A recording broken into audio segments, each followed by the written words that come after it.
Audience participation. I need you guys to get ready here, holding up the appropriate number of fingers. Christmas is coming on a scale of 1 to 10, 10 being most, 1 being least. How prepared for Christmas are you?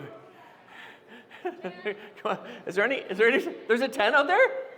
It's always one. There's always one in every group. Okay, sometimes Christmas preparations wear us out on a scale of 1 to 10, 1 being totally exhausted, 10 being fully energized. Where's your energy level this Christmas? Some of you, not bad. Okay, some of you fake this pretty well. For those of you with friends in the room, maybe you're with your spouse, you want to lock eyes with someone else. If you didn't bring someone with you, find someone else in the auditorium. I want you to lock eyes. Okay, I want you to look into their soul. Examine the whites of their eyes, maybe the beads of sweat that are on their brow, the vein pulsing in their temple. Hazard a guess just how close to ready is this person next to you for Christmas. Look at their eyes. Some of you are already looking at an overcooked human being, but some of you are looking at something that appears to be calm. Ho, ho, ho, ho. Don't let that confuse you. That's not real calm. That's the calm before the storm. And oh, ho, ho, ho. There's a storm coming. Hear you me. Reminds me of that girl that was asked to pray at their Christmas dinner who bowed her head and said, "Lord, forgive us our Christmases as we forgive those who Christmas against us." Okay, all right, listen, I know that sounds cynical and it's not. Just come on back. All right, fine. Come back, we'll start over. I didn't mean to be so cynical at the start. For those of you who don't know me, my name is Daryl Buckle. I'm one of the pastors here at Pathway. Really is so good having you with us. It was great to see things kind of fill up from the back to the front, because at the front it was pretty empty at the start, but now things, and really packed at the back. It's great having you with us. For those of you who do know me, you might know this about me. I have a theory. This is it. I think you can tell how good a day you're going to have by the music that comes on the radio while you're driving to work. Anybody? Yeah, okay, I admit it's a little bit art, a little bit science, but it is absolutely evidence-based. You get in the car, Johnny Cash comes on, am I right? Like, fantastic day ahead. You just know, it's setting the tone for a brilliant day. It's evidence-based. I know this isn't really driving to work, but I once did a 5 bridges run in London, England. I want you to imagine yourself in London, England. You turn onto Westminster Bridge, and the Queen's Tower rises before you with Big Ben in all of her glory and splendor. And then you look over at this side of the road. This is a true story. There is an old man in a kilt, covered in tattoos, wearing a punk rock jean jacket, and he's playing Thunderstruck on the bagpipes. Like, not exactly Chariots of Fire, but it is me who's telling the story. You gotta know, though, one of the best days of my life. Why? Because music makes all the difference. It's kind of how we're wired. You come to the Buckles anytime after Halloween, the spirit of Mariah Carey greets you at the door. Why? Because the right music can make all of the difference, and we want you to know good days are coming. And there's a Christmas song that I've been thinking a lot about the last few years. It's both beautiful and it's brutally honest, and we heard a version of it already this morning. I heard the bells on Christmas Day, their old familiar carols play, and wild and sweet the words repeat of peace on earth, goodwill to men. You know the song. Of course you do. You probably know the story too. If you have a Bible, go ahead and flip to Luke chapter 2. Luke chapter 2 is the version of the Christmas story that starts in verse 8, where the shepherds, it says, there were in the same country shepherds living out in their fields, keeping watch over their flock by night. And behold, an angel of the Lord stood before them, and the glory of the Lord shone around them, and they were greatly afraid. And then the angel said to them, "Do not be afraid, for behold, I bring you good tidings of great joy, which will be for all people. For there is born to you this day in the city of David a Savior, who is Christ the Lord. And this will be the sign to you. You will find a babe wrapped in swaddling cloths lying in a manger. And suddenly there was with the angel a multitude of the heavenly host, praising God and saying, Glory to God in the highest, and on earth peace, goodwill towards men. And when the angel left them and had gone into heaven, the shepherds said to one another, Let's go to Bethlehem and see this thing which the Lord has told us about. And I have to admit that every time I hear this story, I feel a bit of a sigh coming over me. Because I'm not sure if this is true of you, but I'm not sure if I've ever really experienced a truly peaceful Christmas season. So I feel that dissonance with the message of this story. In my world, maybe like yours, Christmas kind of feels like an every man for himself kind of thing. Like I want peace, but I need parking, right? I love peace, but there's a lot of kids and cousins and competing Christmas calendars. I feel very deeply how much I would love a few moments of quiet peace to replace the tinnitus, the snap, crackle, pop of your nervous system. Is anyone else jittery already? I'm there already this year. And then wild and sweet, the words repeat, of peace on earth, goodwill to men. No matter what's going on that day, this song does something to me. It does. Wild and sweet, the words repeat. Obviously, I prefer verse 1 to the rest. Some days I relate more to verse 3, and in despair I bowed my head. There is no peace on earth, I said, for hate is strong and mocks the song of peace on earth, goodwill to men. We feel that, don't we? That's the problem or the pain point. That's the thing that creates this sense of dissonance in us. The problem of peace, the pain of peace. It's so elusive. So elusive. Like we can try and organize our way to peace, and we try. Some of us meditate our way to peace. We've tried that. If we could just figure out how people work, maybe we think, or that's sort of the close to home, the micro, maybe the meta. Where like if we could just get better at diplomacy, Daryl, diplomacy. Isaiah 33:7 says, Look, their brave men cry aloud in the streets. Their envoys of peace weep bitterly. Daryl, you really are kind of glass half empty today. The point is this, we didn't lose peace. It's always been elusive. Like it's always been elusive. And you think maybe if I just got a better job, or maybe if I went on a longer holiday, a vacation right about now, would be great. We just figure, if we could figure out how to get along, then we'd find peace, right? We're looking. We'd find it. It's lost. It's somewhere else. Maybe peace would arrive or overtake us if we could figure this stuff out. But peace is elusive. Last time you checked, peace is also very expensive, right? What moments of peace we have experienced, they come at a price, don't they? Like you can have peace or you can have social media. Right? You get that you can't afford both? Yeah, they don't really come that way. When finances are tight, you choose peace or that little something special for that little someone special. And who we're kidding, we're talking about the gift you buy for yourself. But you can't afford to this year because, well, it's expensive, right? That's the thing. I hear people talking about limiting or ending relationships with other people. Have you heard that? Why do they do it? Protect their peace. Have you seen those memes on social media? I'm going to protect it. My peace is too important to, so you're breaking up with grandma before Christmas. Like it's too stressful going to grandma's house.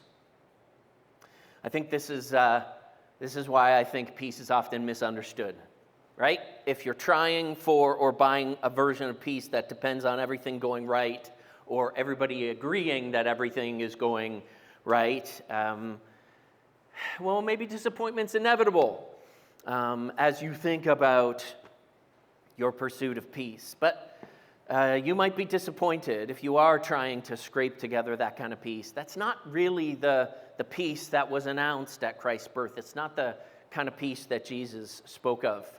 That idea is actually part of the problem. It's what makes peace that you have experienced so fragile. And it is fragile, right? Because all it takes is that phone call. And all the peace you thought you had seems to evaporate in front of you. Or that surprise diagnosis, right? Disappointing day at the office and the so-called peace shatters. But I don't think that's what the angels were getting all so worked up about on that Bethlehem night.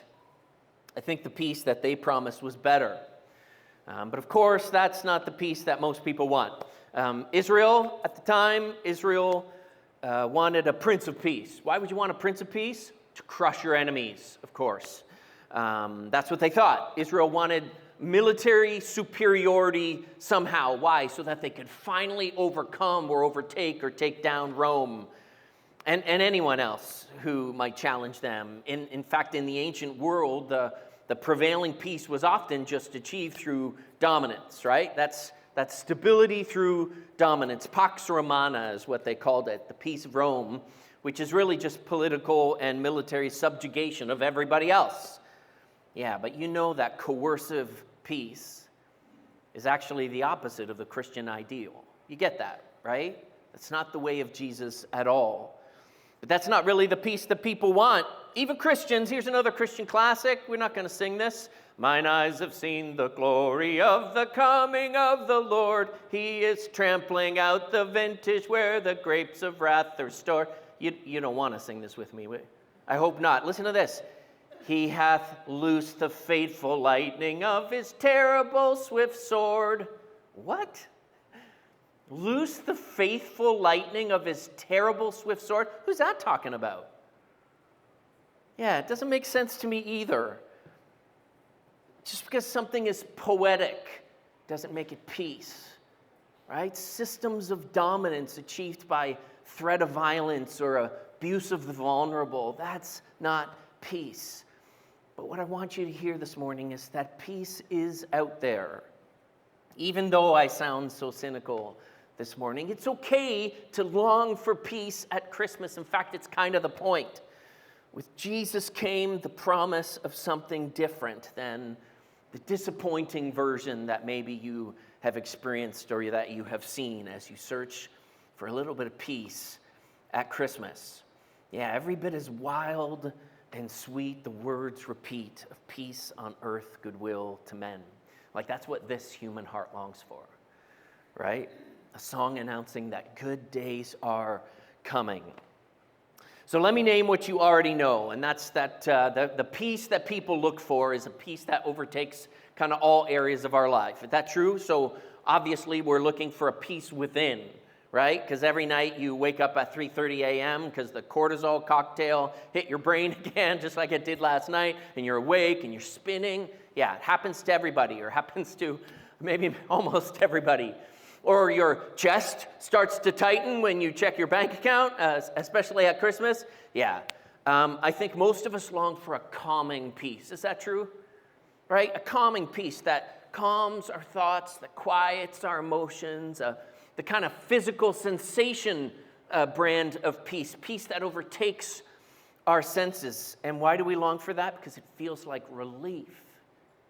Feels like relief from the anxiety that's always telling you, you better watch out, you better not cry, you better not, I don't know, it just sounds like something terrible is coming to town.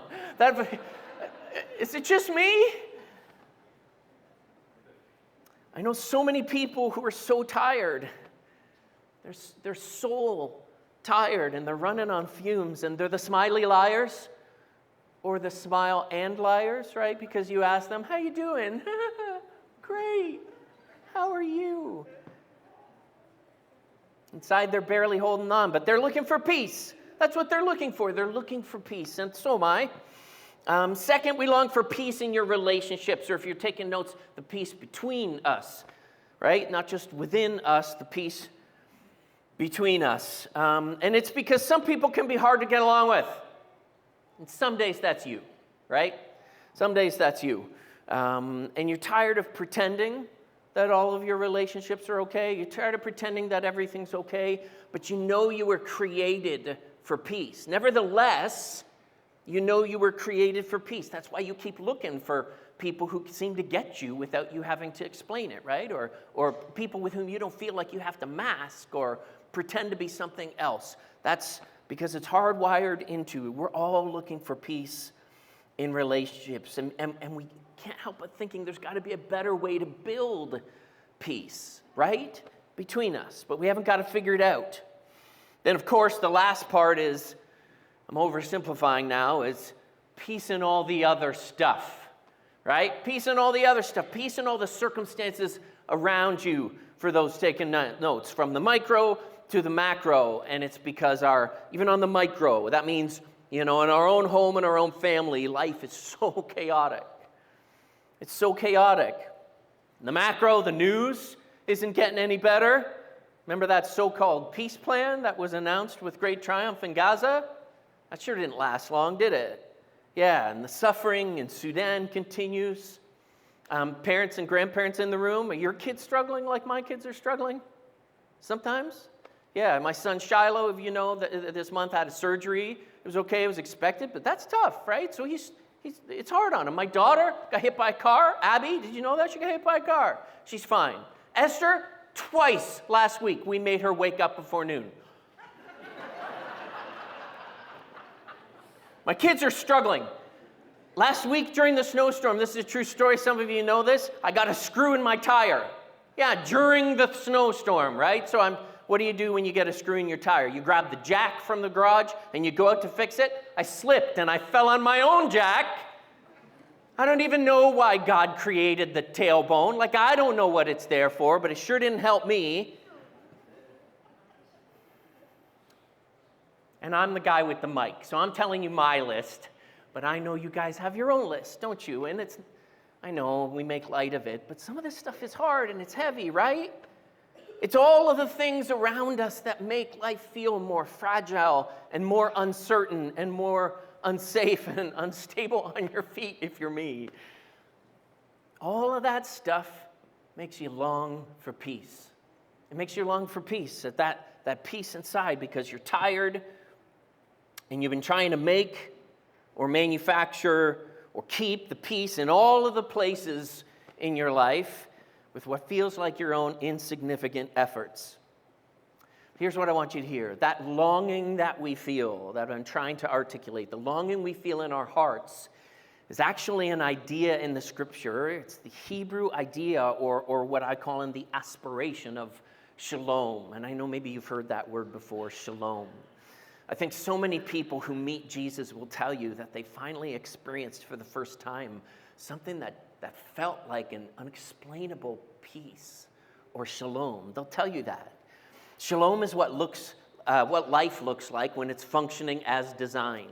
It's relationships working till they're working as intended, and far more than the modern notion of peace is the absence of anxiety or the absence of conflict. Shalom actually means wholeness. It's not just the absence of conflict or stress. It's wholeness. It's completeness.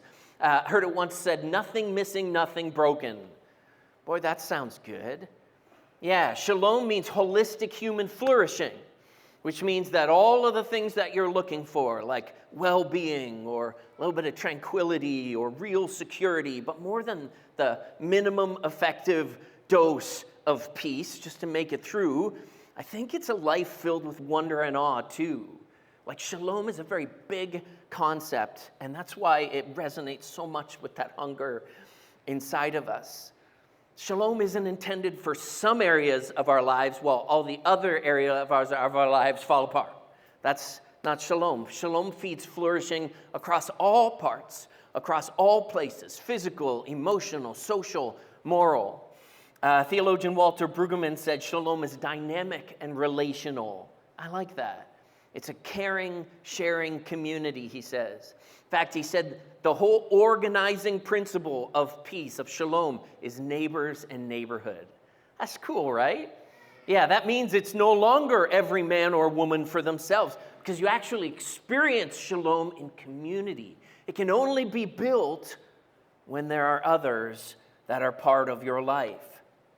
So since shalom is also rooted in justice, where righteousness and peace kiss, the psalmist says, Any peace that's disconnected from economic justice and ethical integrity, that's not the real peace. That's not shalom. Peace is not self-serving, right? It's not self-serving. Real peace protects vulnerable neighbors and outsides. That aspiration for peace and shalom has got to include, like, Christmas compassion. Do you get it? Yeah, we can't just be looking out and protecting our own. We have to be reaching out to those less fortunate. And let me say this again. It is absolutely right to long for peace at Advent.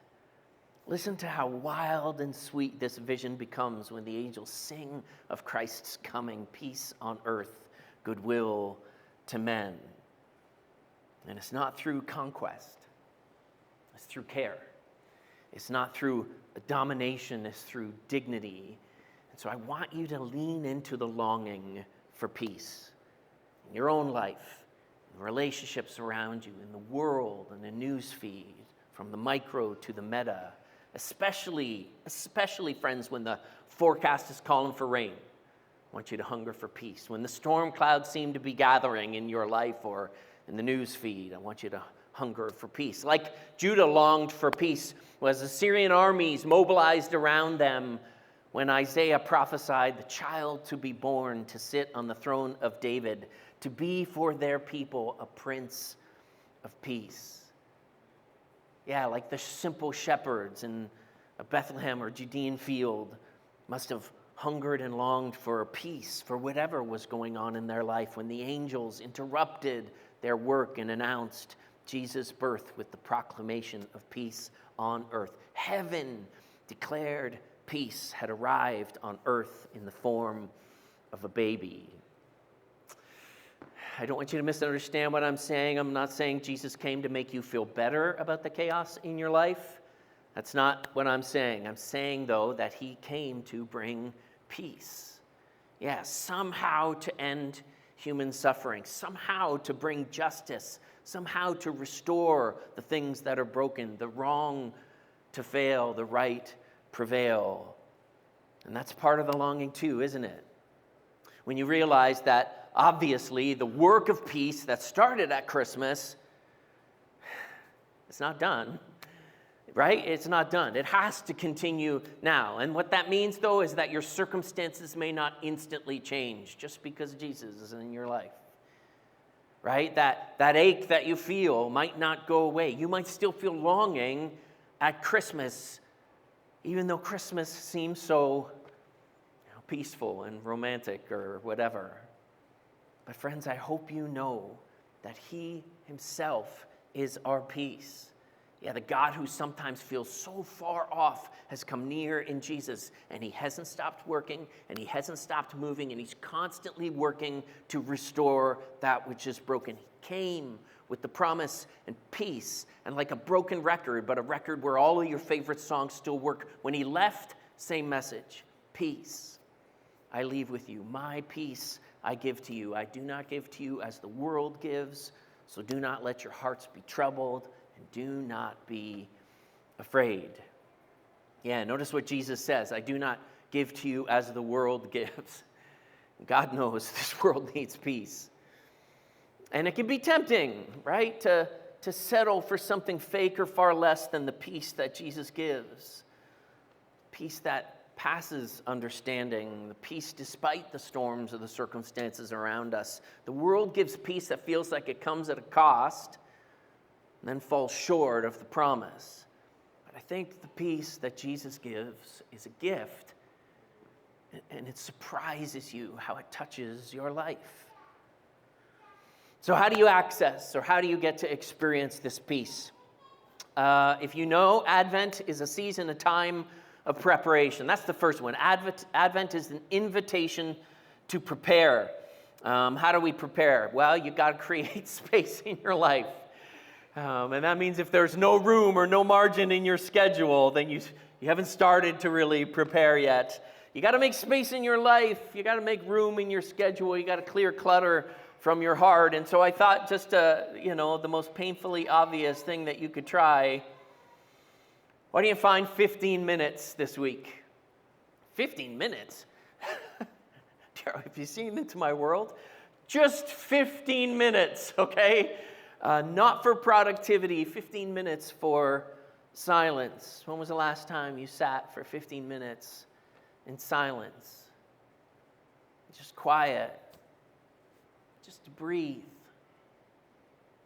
And after you've breathed, maybe to pray, Jesus, I'm here. And I'm listening. Would you give me your peace? And then to sit in the quiet. If it helps, this is it, peace actually grows when communities practice it together.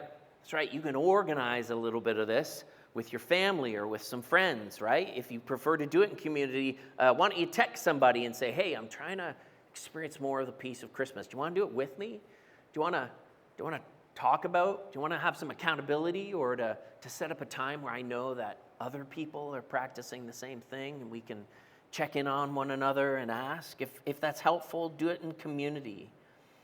But you got to prepare.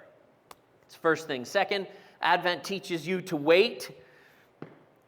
I can almost hear you saying, oh, I know, waiting is so frustrating because if you're like me, you like to act, you like to fix, you like to resolve, but in this case, waiting is actually part of the work. So if you can tell yourself waiting is part of the work, you're going to be okay. Waiting is how you teach your heart how to hold peace. Do you get that? Waiting is you teach your heart how to hold peace. It's a practice, and some days it's hard, and some days it's heavy. Why is it heavy? Because you're forced to reflect on what's missing. That's the point. You have to sit in that unresolved conflict. You have to sit in that feeling of chaos that's happening in your world or your schedule. You have to sit in those places and carry the burden for a while for the things you're reading on the news. The people you know are suffering in our community. You have to sit and wait and pray that God has not forgotten. And God has not forgotten. That's why the third thing is to watch.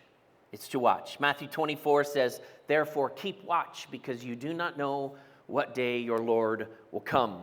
There's actually a theme throughout the scripture, but it's not something we talk a lot about, actually. The practice of keeping watch. It says the shepherds were keeping watch, but you remember the disciples in the garden before Jesus' crucifixion? What were they asked to do? To keep watch. Do you remember Jesus in the parables where he says, therefore keep watch, right? Like the one I read to you. We don't talk or think a lot about it, but this week Nijay Gupta, one of my favorite theologians, I've referred to him a couple times, he actually referenced the ancient legend of the crane, all about this value of watchfulness or vigilance. And so, of course, I looked it up. So cool. And you'll find it in medieval art or some coats of arms. There is a crane depicted as holding a stone. I better not demonstrate. I'm a little unsteady on my feet. Holding a stone, but you see, with one foot, and on the other he's balancing. Notice the faces of the other cranes. The symbolism from this legend is attributed to Pliny the Elder, who wrote that cranes in seasons of threat would rest in groups so that they could take turns keeping watch. That means that there was a bird on guard duty who would hold this rock, and if the crane accidentally fell asleep, the sound of the falling rock would awaken the others, and they'd be able to stay safe. And what? That's right, they'd be able to rest in peace, right? As a community, they'd be able to rest. So the crane became a symbol of virtue because of its watchfulness, because of its vigilance. And I know what you're thinking. You're thinking, wow, Daryl, good story. What's the point? Listen, no matter what stress or what tumult you might feel pressing in around you, no matter how tired you may feel from waiting when it seems like peace is nowhere to be found, take heart, my friends, because you do not wait alone. The song is not finished, right? Then pealed the bells more loud and deep. God is not dead, nor does he sleep. The wrong shall fail, the right prevail, with peace on earth, goodwill to men. Friends, Christ has come. Wild and sweet, the words repeat, and the trick, friends, is to learn to listen for his music, right? And here's how this might work in your life. Why don't you just decide every day this week in the chaos of Christmas? Why? Because it's too important not to. In the chaos of Christmas, decide at the end of each day to write down, where did I see something that looked like Jesus today? Yeah, where did I see something that looked like Jesus today? And maybe it was a conversation that you had where you're like, wow, that was unexpected. Maybe it was a moment of kindness that surprised you. Maybe it was a fear that didn't, the kind that wakes you up in the middle of the night, but it didn't materialize like you thought it might. Why would you do this, Daryl? Because you're training your eyes to watch for the recognizable character of Jesus present in your life. But if you don't, not careful, easy to miss. The presence of Jesus in your life. And when you do that, friends, you are training your ears. And they will start to hear the music. Israel wanted a king on a throne. But they got a baby in a manger. They wanted armies marching. They got shepherds shepherding, kneeling. I don't know what shepherds do other than watch. Keeping watch. What's the point? I think it's worthwhile to interrogate our expectations, right? To interrogate our own expectations. To ask ourselves, where are my longings pulling me away from the peace or the shalom of Jesus? Like, does that happen to me? Am I guilty? Is there a part of this Christmas peace I'm going to miss because of the longings that are pulling on me, the chaos that's pulling on me?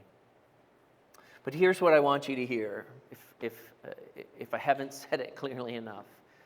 The peace that you're chasing is real, and it exists, and it's not the counterfeit version, the fragile version. It's the real thing. It is peace with God through Jesus Christ.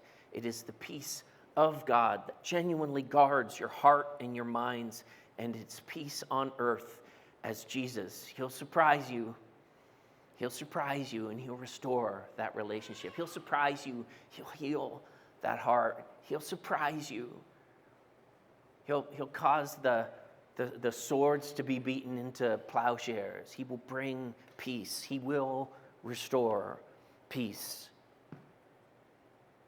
And while it takes some work, it's not something you can ever earn. While it does take practice, it's something that you practice receiving and then you practice holding. And if you're like me, you might have come today feeling kind of tired and worn out already. In fact, some of you who caught someone, the whites of their eyes at the start of the service, you're like, I know that guy's barely floating. I hope that you feel like this message is at least a little bit for you. In fact, I hope that all of you remember or know that Jesus sees you. He actually knows your story. He's not too busy with world peace to notice what's going on in your heart. And he is offering you his peace as a gift. And it's not a peace like we say, oh, things will get better in a couple weeks. It's not a peace when everything, right, gets better. It's peace right now. It's peace that works even in the middle of the mess. Inevitably, a message on peace, especially at Christmas, means some of you came kind of skeptical. You've heard this thing before. You've tried prayer, Buckle. We've tried silence. Like Daryl, I try solitude every year, but these people won't leave me alone. Some of you know this already then.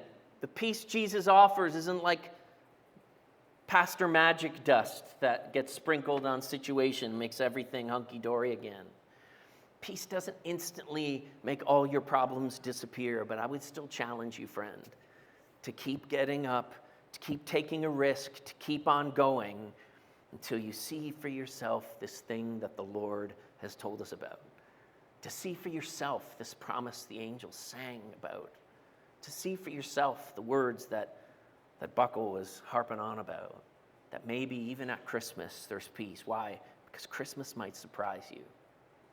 Christmas might surprise you. You just might experience the peace of his presence in a way that you never have before. So maybe try those 3 postures. Maybe try those 3 practices. Make space for peace. Good place to start, and wait there. Hold space for peace. Give it time to work, and then watch, and then listen, and see what happens. Because remember what I said earlier. You can tell how good a day is going by the music that's playing. So I want you to imagine that song the angels sang that night over Bethlehem. Wild and sweet. The words repeat of peace on earth, goodwill to men. That's the song of Advent. That good days are coming because the baby in the manger, remember, he himself is our peace. Good days are coming. In fact, good days have come. So let me leave you with this prayer for peace from the Anglican Book of Common Prayer. Just quiet your hearts and I'll pray it. O God, from whom all holy desires, all good counsels, all just works do proceed. Give unto thy servants that peace which the world cannot give, that our hearts may be set to obey thy commandments, and also that by thee we, being defended from fear, may live in peace and quietness through the merits of Jesus Christ, our Savior. Amen.